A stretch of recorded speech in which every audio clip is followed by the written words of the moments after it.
Hey, this is Oblivion Monarch. I'm hanging out here with JackAsian. He's on the camera, and Phil and Chaos Duffy.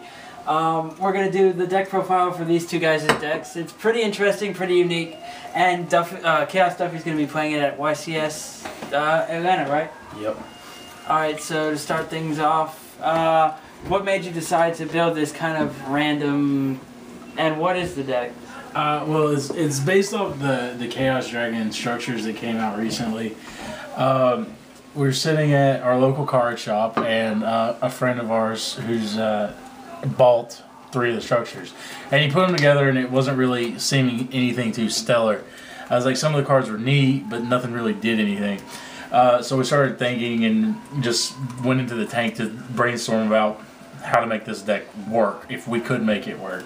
And he brought up my Deep Draw Dragon deck and for Exodia, and we thought, well, what if we put the engine of that in here, and then we just tweaked with the numbers, and it kind of came out with this. And it's kind of like just an OTK Dragon deck that has a lot of survivability, has a lot of board presence, and it's fairly resilient. You don't have to do a lot, and a little goes a long way in this deck. Does it have any sort of consistency issues? Not really. I mean, it has its dead draws just like any deck has its dead draws, but I mean, they're far and few between. It's pretty fun to play too, which is not many decks are actually fun to play. You normally get into something to play within the first couple turns. Yeah, and it's like one, and just it's kind of like a domino effect. You draw one card of the tons that you can draw, and it just steamrolls from there until you're completely set up. Well, we're gonna take a look at the deck now, so if you will. So yeah, first you have the marquee card of the structure deck itself is Light Pulsar Dragon. We play 2 of them. He's pretty insane with his interactions. His effect is, you can remove a light and dark to special summon him. So he's Chaos. From your hand, or you can use a discard a light and dark monster from your hand to special summon him from the graveyard. He has a secondary effect, which is whenever he dies, you special summon a dark type dragon that's level 5 or higher from your graveyard to the field. And that effect comes up a lot with the other cards in the deck. He's also 2,500 at 6 stars, which is bigger than anything that's played in the format. He can also be special summoned in any other way, which is completely unlike other Chaos monsters. He can also be normal summoned, which is completely unlike any other Chaos monsters. Which are awesome. You go to the next card is the other one of the other big cards in the structure deck is the Eclipse Wyvern. Eclipse Wyvern he's awesome. We played him at 3 at first, but he tended to clump. 2 is a really good number. If he's sent there from anywhere further, if he's an exceed material and it's in a way, he's foolish burial to the graveyard, he gets his effect. And he looks amazing. And he looks amazing. And so it's like usually you tutor up one of your big dragons and you remove him from the game. And then if you remove him since he's light, if you remove him as a material to summon a light pulsar or BLS, you can add the other guy from the guy you removed from your deck, and you can get to add it to your hand, which makes for some great plays. So I see you got the Light Pulsar and Eclipse Wyvern. Why no Dark Flare? Well, Dark Flare, we have tried him. We've put him in. We've taken him out. We've put him in. We've taken him out. He's good, but not good enough. You have to run 3. Yeah, to play him, it's kind of like because he's another Chaos monster. The dark count just isn't there. Even though he's dark himself, it's kind of like if you wanted to play him, the only real option is to take out a Light Pulsar, and he's not Light Pulsar.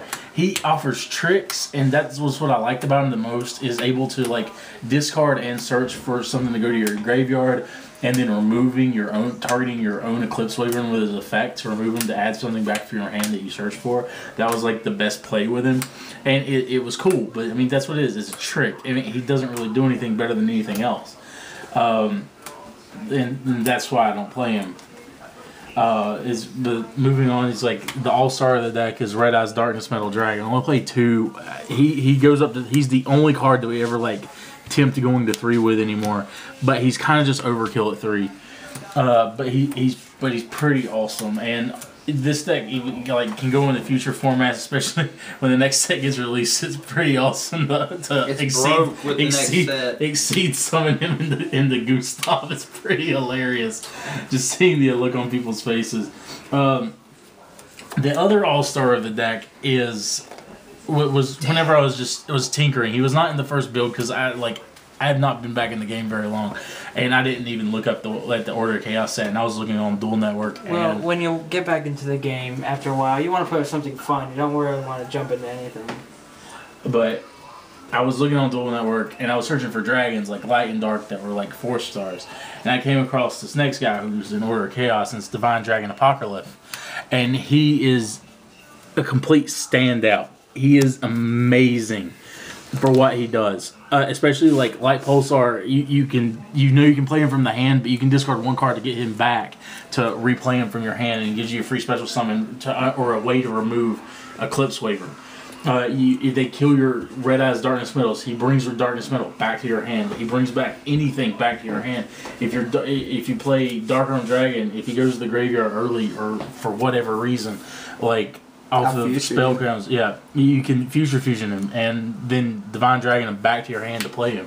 It's just so many plays that he opens up. Like, he helps facilitate your draw engine so much that I'll get to that later. And your standard, your BLS, your must-have chaos monster. I don't play any sorcerers or anything like that. It's just those are the key monsters for the combo. Because everything else, Light Pulsars over sorcerers. Yeah, play Light Pulsars over sorcerers. It's got 200 more attack. Yep. And the fact is completely irrelevant. He kills Laggy and Dolka, and Chaos Sorcerer doesn't. Yeah, big difference. Destiny Draw is part of our engine. Diamond Dude and Destiny Draw, and these are the only ways. And then that goes also with Reinforcement of the Army. So the D-Draw engine, why 3 Diamond Dudes? Most people play with 2 Diamond Dudes, 2 Malicious. Well, okay, I did it first. That was my first intuition was to play with 2 Malicious. But I never really had plays where I wanted to use Malicious as an effect. I wanted the Dark in my graveyard. I didn't want to remove it for a guy on field. And there's nothing, like, I could exceed for 6 of them if I wanted to with the Malicious and like a Light Pulsar. But I really never had the desire. And it just seemed like a little too much. And Diamond Dude's effect, it comes up so much that I didn't think, like, I always thought he'd just sit in my hand whenever I first put this engine in. But there's so many times that I want to play him. There's so many times that I want to play him and I flip, and it's just complete profit, either hitting a Destiny Draw or the other rest of the draw engine hitting Cards of Consonance or hitting Trade-In even. And if you hit those off the Diamond Dudes, it's just complete profit. It's just you're essentially running 8 Pot of Greeds at that point, as long as your luck's on your side. But it's like He's on the field. Yeah, it's like but yeah, the rest of the draw engine is like White Stone of Legends and then Blue Eyes White Dragon.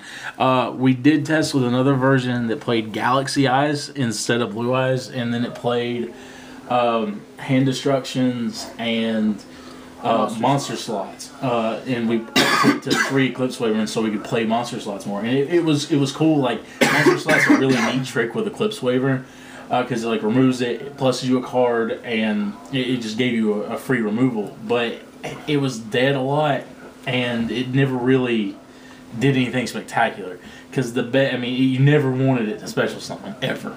You wanted the card in hand. You really didn't want the guy on field unless it was an Apocalypse. But so we put the other draw engine back in because Hand Destruction was just a minus. It was just digging 2 cards and you would lose one, and it came up so many times that we just couldn't do it, or our opponent wouldn't have enough cards in hand, and it was just a dead card. It was like the entire opinion of it, of why we should play it, was that it would never be a dead card because we could ditch anything, but it was a dead card all the time, and you just couldn't do anything with it. But with Whitestone, it's like you can ditch it to Apocalypse, search for a Blue Eyes. You can even retarget the Whitestone to get it back, so you have both in your hand for if you draw Trade-In or Cards of Consonance for whatever you need. It just these cards right here, the Divine Dragon Apocalypse, the Blue Eyes, and the Whitestones are like so good for a draw engine. that uses the cards of consonants and trade in. They work Apocalypse. so well together. And Apocalypse a common. Yeah. It's just so amazing. Yeah, he's like so amazing as a common, and it's when like he came out, people thought he was bad. yeah, And I bet people still think that people he's bad. probably still think he's bad, and people But he's probably so don't play good. it. And he is so good. He's like one of the all-stars of this deck. That it's like the fact that he's a common means he'll always be affordable. But it's like, and then we go into, but for the rest of the deck, it's just like your basic staples. You have your Dark Hole. You have your heavy. You have your Foolish Burial. You have your Heavy Storm or your Monster Reborn. And then we get into a few more like niche choices. You have Allure, which is played in a lot, but then you have Pot of Avarice, which is played in a lot and is almost a staple these days. And then you have then we have Burial from a Different Dimension, which is one of the best, or one of a facilitator in the deck. We're bringing back in things so that you can play Dark Arm, where you can play Dark Arm Dragon, where you can bring back. You can remove your guys with Eclipse Waver and search out this guy, remove him from the game, then burial him back to Monster Reborn him, or to discard a card to Apocryph to bring him back to your hand, and then remove Apocryph to summon Red Eyes Darkness Metal. It's like there's so many things you can do in this deck, and it's so many decisions. Then you play DDR. Like Dance Dance Revolution. Hell yeah. Yeah, Different Dimension Reincarnation, and like we used to play 2 of these. We cut it down to 1 because it was kind of clunky, and it's like playing Premature for the most part, because you send Eclipse Wyvern to the graveyard, you get Red as Darkness Metal, you bring him out, and he's like the only guy you ever get. So they and sometimes you don't even have him removed. You have him all on the field, and then this is a dead card, but not really, because you usually have like 3 other things removed. There's just nothing really stellar. Monster Gate is another one. These two, like, I probably would, if these weren't included in the structure deck, I probably wouldn't even looked into them. But it's like I didn't put them in the first build. They were MSTs actually, and then I was like, the deck needs to be a little bit faster, and they speed up the deck like so much. And your opponent is just kind of, whenever you're reasoning, an opponent kind of flips out. They don't really know what to call. They're sitting there looking at your graveyard, and then they don't know what to pick. And then it's like, most of them pick 8, and that happens like most of the time because they just think like all the dragons are 8 because of Blue Eyes, or especially if they see the Blue Eyes. But then you end up getting like Red Eyes Darkness Metal, and they're like, well, shit. and then the last card is Future Fusion, and Future Fusion is the headliner for this deck. It is so insane. It's like Future Fusion is good. Future Fusion in this deck is an I'll win card. You play Future Fusion, you target 5-headed dragon. That's what you're gonna bring out with it. But you hardly ever bring it out. I mean, if it hits the game, you win. But this card is just sends 5 cards to your graveyard and you win.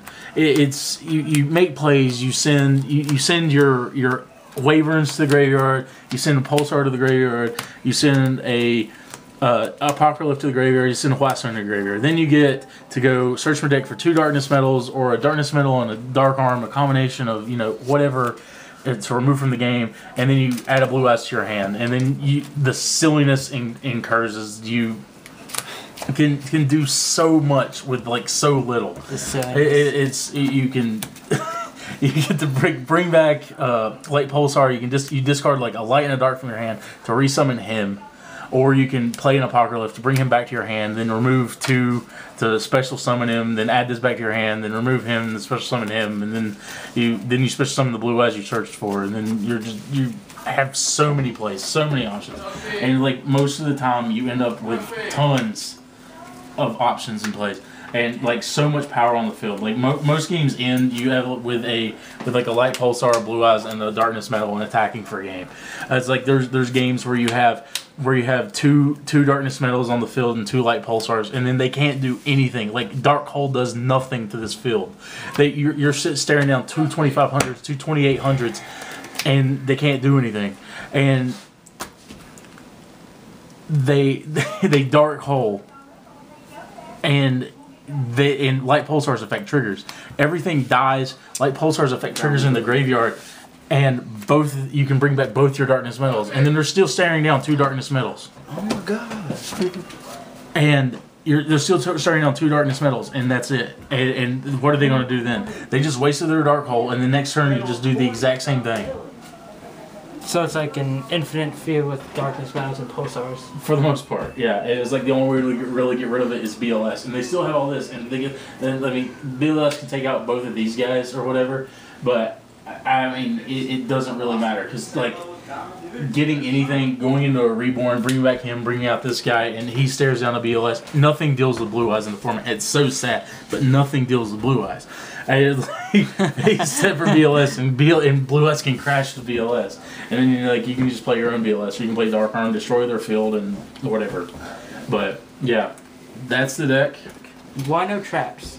The reason for no traps is pretty simple. At first, there were 4. Or first, there were 5 actually. There was a Solemn Judgment, the Solemn Suite, Solemn Judgment, and 2 Solemn Warnings. And there was a Torrential Tribute, and the Return from the Different Dimension. And that cut down to 2 traps. It was just Return and Torrential. And then it cut down to 1 to where it was just Return. And because after playing and playing, I just kept going. I just wanted to win. And I would draw traps, and they would be dead. I was like, I don't need these. I'm winning this turn. And I didn't care what they did. I did not care what my opponent did. Because there's so many plays. There's so many plays. There's so much you can do. The deck's so, like, the creatures are so resilient, and you can rebuild so easily. But you didn't care what they did. You just kind of decide. Yeah, you just kind of just did whatever. It's like you can even with Darkness Metal and Pulsar and the 4-drops and everything like that, you can even synchro because of Whitestone. Whitestone's a tuner. Like, you never think it comes up, but it does. I have had games where I would get out the Blue Eyes and the Darkness Metal, and I would have a light, and I'd special the White Pulsar Dragon, and I would use Red Eyes effect for the turn, or I'd use my normal summon for the turn, because you never have to normal summon in this deck late, and just normal summon Whitestone, and then synchro for 7 into Ancient Sacred Wyvern, and then that's game. It's like attack for Blue Eyes directly, attack or clear your board with this guy with Darkness Metal. Attack with Blue Eyes directly for 3,000. Then attack with Ancient Sacred Wyvern for 5,100. Like, what do you do to that? It's just kind of silly. And like you can do even other dumb things like Thunder and Dragon. Those are pointless exceed in the world. You can get out 2 Blue Eyes pretty easily in this deck. It actually comes up a lot where you can say, "Oh, should I exceed for Thunder and Dragon with 2 Blue Eyes? Should I do it? Yeah, maybe I should. Maybe I shouldn't. I don't know." But you can do the same thing with. If you have Light Pulsar, you can blow up the world with Blue Eyes. Detach Blue Eyes to Thunder and Dragon. Blow up the world. Light Pulsar triggers. Bring back Darkness Metal. Special use effect. Bring back Light Pulsar. You're back where you started. You just Raigeki. You Raigeki. It's banned. But you just cast it. You might not have known it, but you just cast it. And the traps just slowed it down. So I kept in Return as an alternate win condition. And I mean, it won me a few games, but I just ended up not seeing the point of it. And taking it out and just completely streamlining the deck. The entire point of, like, most decks play as, like, control, or they play as, aggro control or whatever, combo aggro, whatever you want to do it, and just win over time. But the deck just wants to win. It just does what it can, does whatever it takes to win. And it doesn't care what your opponent does. It's the entire point of the deck, is it just doesn't care. The only thing that really hurts is like windups going turn 1 and eating your hand, and then that's still just chance, and if they have it. But in game 2 and 3 are really it become a non-issue at that point, because the side is pretty much just to combat that. But we're not going into the side because that's for each in their own, and he has his own specific side, and it's kind of very evil. So I'm just going to leave this side to that. Side and I have mine. Yeah, but let's go to the extra deck just so we can go over it so people have kind of an idea of some goals or some opt-outs. Yeah, the extra deck is 2 5-headed dragons. Now the reason I tier 2 5-headed dragons is actually very lousy.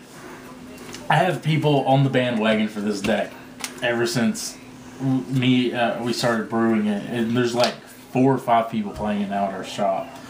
And The reason we play 2 5-headed dragons is because for laws we board in super polymerization for the mirror match. And so they flood the field and we super poly their field for 5-headed dragon. It's pretty hilarious. And it's the same reason we also played Blue Eyes Ultimate. It's like it actually happened once. Yeah, it did. I was probably super poly. Got out 3 super Blue Eyes and it was, Zach was playing with 3 Blue Eyes and I super polyed his board in the Blue Eyes Ultimate. it was pretty hilarious. And Thunder and Dragon is because you can. Thunder and Dragon is there because he can. And it gets around Reaper. Yeah, he's a dick. Yeah, he gets around Reaper. It's like we have other things in here just to get around Reaper. We have Exploder Dragon Wing. Now I know you're gonna have to read this card. You're gonna have to look this card up because you have no idea what this guy does. But he's pretty much a catastor. He destroys anything he battles with. That's less than him. That has less attack than him, and he has 2,400 attack. So he gets around most. He kills most things. Makes Catastor go boom auto. Yeah. He kills Catastor too. He is dark, but he kills Spirit Reaper. Because Spirit Reaper is is like the hardest thing for this deck to deal with. So he deals with. But he deals with it, and it's the same reason we were going to play Galaxy Eyes. Well, I was like, Galaxy Eyes kind of deals with Spirit Reaper, but it's really. But Galaxy Eyes is what we use for Billy Break. Yeah, we sided Galaxy Eyes for Billy Break. I will side these just for that. I side them anyways, because I got to be able to side an MST and stuff. We have Catastor, we have Black Rose, we have Trishula. You can actually get out Trishula. It happens. It's kind of funny. It doesn't happen often. It doesn't happen often, but there are times where you're like, just wait a second, I can actually get out Trishula, and you do it. And then it's like, but mainly like the main 7, you can Black Rose, but usually it's just Ancient Sacred Wyvern, and who is amazing and does so much. And it's like, then you just have Utopia, Roach, and Chimera Attack. Now, we also are supposed to make a comment for our friend Chaos Emperor Dragon. There are some people. There are some people who believe that because they unbanned BLS, even though BLS has been in previous formats by himself, and they've never brought back Emperor. He is the Emperor for a reason. They are going to bring back Chaos Emperor Dragon. We think they are crazy. They are insane, and they have no idea what they're talking about. But yet we both still have one just in case. You know, Konami made a deal with the devil and decided to do that. But it's fine with us. It is completely okay with us. We would actually probably drop BLS out of the deck. We'd probably find another room for him. But wait, isn't couldn't you like go Chaos Amp and then Light Pulsar, Chaos Amp blow up, bring back Chaos Amp? Yes. Wow. Yeah, it's kind of stupid. That option's always still there. So yeah, if Konami ever decide. The worst part is using Chaos Amp. Doesn't he remove everything? No, he sends it. That's so stupid. And Light Pulsar says when he gets 3,000 Peter back. And Light Pulsar actually says when he is sent from the field to the graveyard. Yeah, but he does have rulings. Yes. No, but Chaos he'll miss timing if he's tributed. No, but Chaos Amp just blows up. It's like otherwise he goes off. Yeah, but it's everything gets destroyed. So and then you can just bring back Chaos Amp. It's like you can bring back Chaos Emperor, and the same thing for Apocryph. It's like you can then summon Apocryph and discard a card to him, and like say you have like a White Stone Legend in your hand. And you top deck, or you blow up the world with Chaos Emperor Dragon. This goes to the graveyard. You search for Blue Eyes after effects resolve. You have a Blue Eyes in your hand. You top deck an Apocryph. You go summon Apocryph, discard Blue Eyes, bring back Chaos Emperor Dragon, summon Chaos Emperor Dragon, attack for 4,000. That's probably game. But if it's not, I'm going to blow up the world again. Or you could just go Apocryph, discard the Blue Eyes previously mentioned, and get Darkness Metal, go Darkness Metal, bring back Chaos Amp. because he was already special properly the first time. You can then get Darkness Metal and then special summon Chaos Emperor. It's just not smart. Chaos Emperor in this deck, it's so we dumb. all know this deck can beat plants because Ben dropped Maxi and I didn't give a crap. Yeah, it didn't matter. Like I've played against plants and I've beaten it repeatedly. I've played against Insectors and beaten it repeatedly. But he was actually playing Insectors and he converted to this deck because of how badly it got beaten over and over again. The same thing happened with windups. It can be, but windups can beat this. It's the only thing that actually has a good matchup against this. That is the only thing. But I don't know how good of a matchup. The mirror his is different. His is very derpy, and it is. You can't say it's not. It is. It does. It like wind up combo only discards like 3 cards, and his discards like 7. So yeah, his discards too many for the good. So it's not.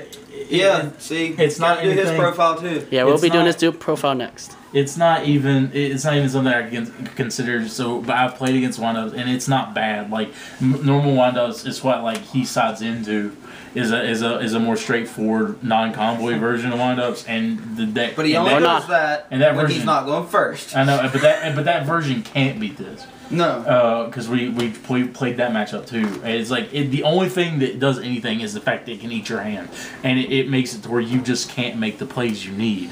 Which is the only reason why these are in my side. Yeah, it's like Jim Imps in the board. There is actually one thing that I only see the use of one. I'd rather have 2 crows than one of that. There is one thing that we were going to put in the side. That is pretty. Oh, really? No.